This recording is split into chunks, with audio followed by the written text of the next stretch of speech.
Hi, I'm Jamie Madison, owner of Everyday Home Improvements. Today we're going to be doing a kitchen install. There's going to be a few basic tools you're going to need. You're going to want a level, a pencil, you're going to want some clamps, some glue, some cabinet finish screws, some long screws, and a couple shims. This is how you install a kitchen.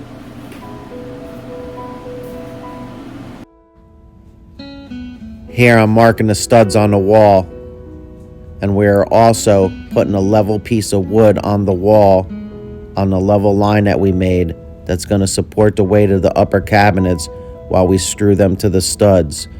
It's also exactly where we want the bottom of the upper cabinets to land.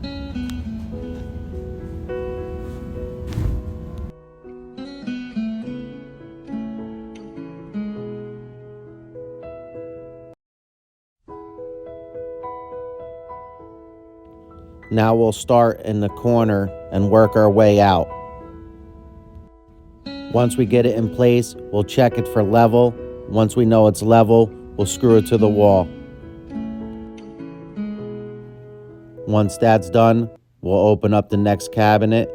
We'll check it for damage. Then we'll stick it next to that one. We'll remove the door so we can clamp them together, pre-drill them, and then screw them together with the finish screw.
Here we're marking up the cabinet that's going to go over the range because it's going to support the microwave, and we're cutting out the back of it. We're going to put the electric inside the cabinet for the microwave.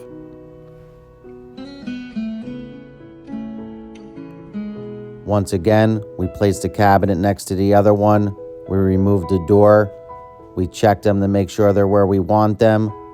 We pre-drill them. We screw them together, and then we secure them to the wall. Here, we're getting the electric ready so that we can put it into the cabinet for the microwave.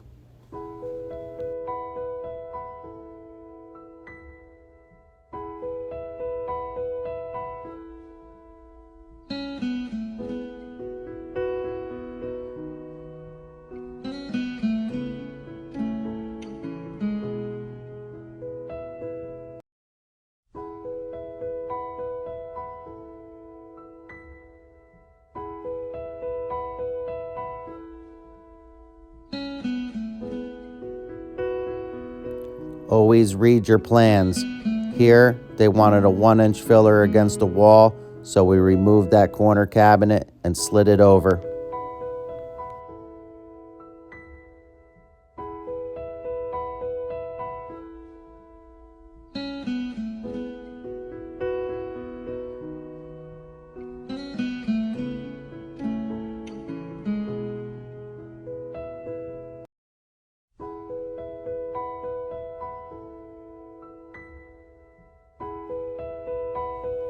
Here, we cut the refrigerator panel, and now we're securing that to the cabinets using the same screws, pre-drilling it, and using a little bit of wood glue.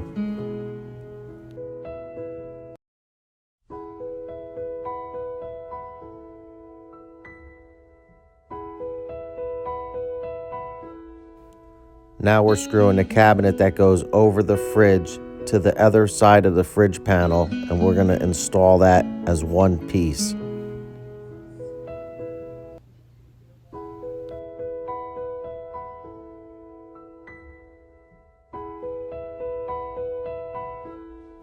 Now that the top cabinets are done, we will start with the base cabinets with the Lazy Susie in the corner and work our way out again. You want to make sure your first base cabinet is level. You may have to shim them up as you go along. Once you got the two cabinets level and they're flush to the face of them, remove the door, pre-drill them, screw them together, and then secure them to the wall.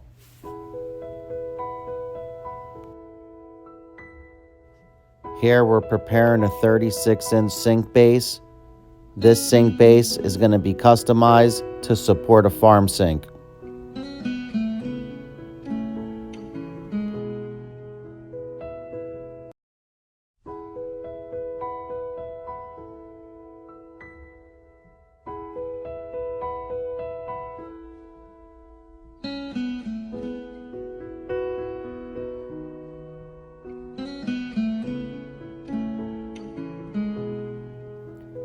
Now that the base cabinets are finished, we're going to take three 24-inch base cabinets and we're going to build a custom island.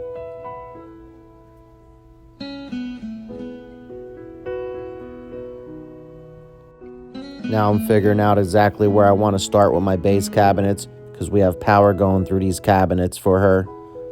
We also did a hardwood floor and a tile floor. But as you can see the power line right there, we're going to be putting that into the island on the outside panel.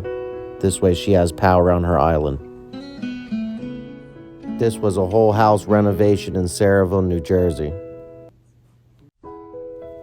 As you can see, we're constantly cleaning. That is very important to keep a clean job site as you're working.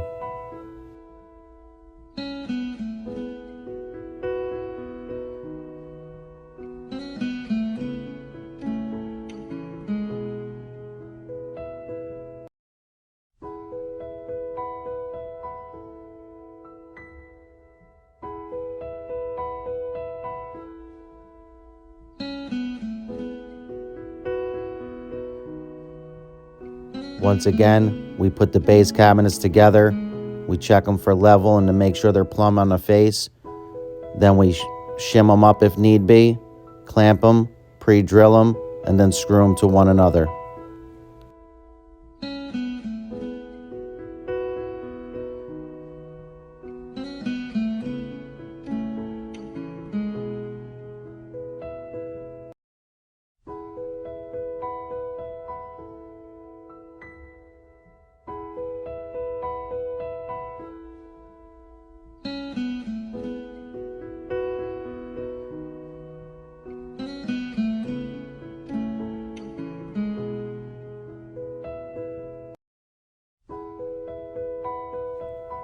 Now we're going to install the false doors on the back of the island to make it look proper.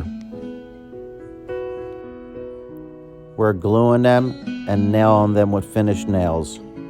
We're also putting the trim pieces on the end and the kick plates on the bottom.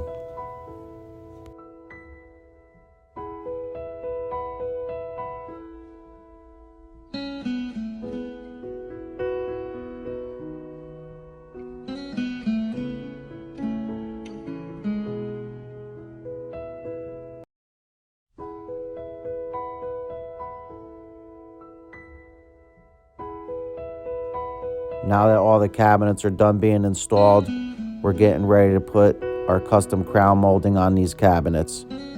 We're gluing nailers on the top of the cabinets and securing them so that we can nail a 1x12 to the top of the cabinets, which our crown will then go to from there to the ceiling. Then we will caulk everything and paint it with our paint color match to the cabinets. In this case, it came out beautiful. You cannot tell at all that the cabinets weren't bought like this.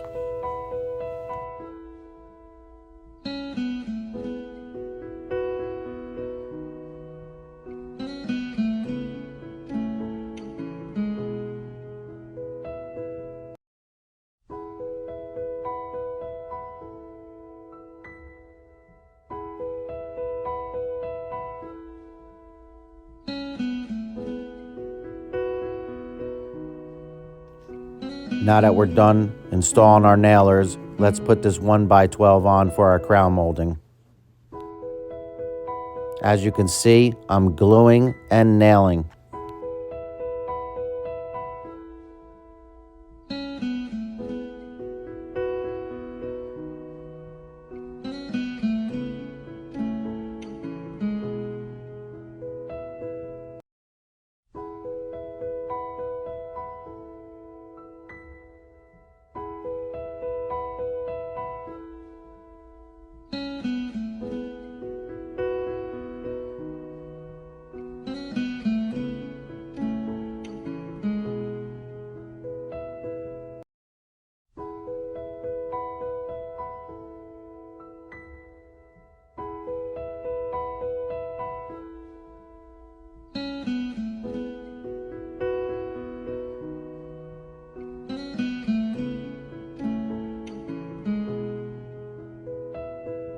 It's important to make sure all your miter cuts are nice and tight so that your caulk and paint looks perfect.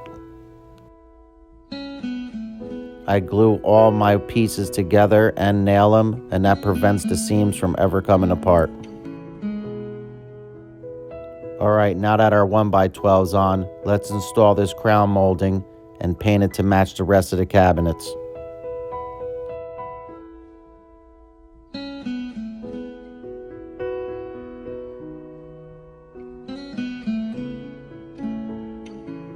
Once again, you want to make sure all your miters are tight, and you're going to want to glue them and nail them together.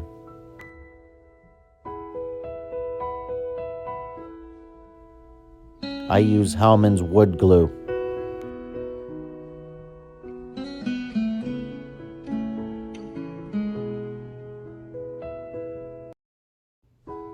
I also like to caulk as I go.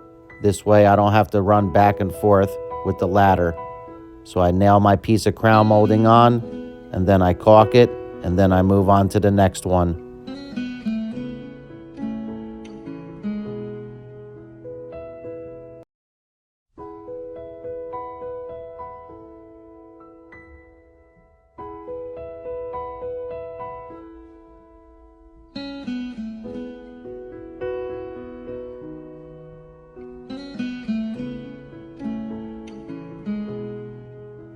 The crown molding came with the kitchen cabinets, so as you can see, it's already the same color, but you're cutting it and caulking it, so you're going to want to paint it as well. But you can see that the 1x that we installed is not the color, but no worries for that. We did color match, and it came out excellent.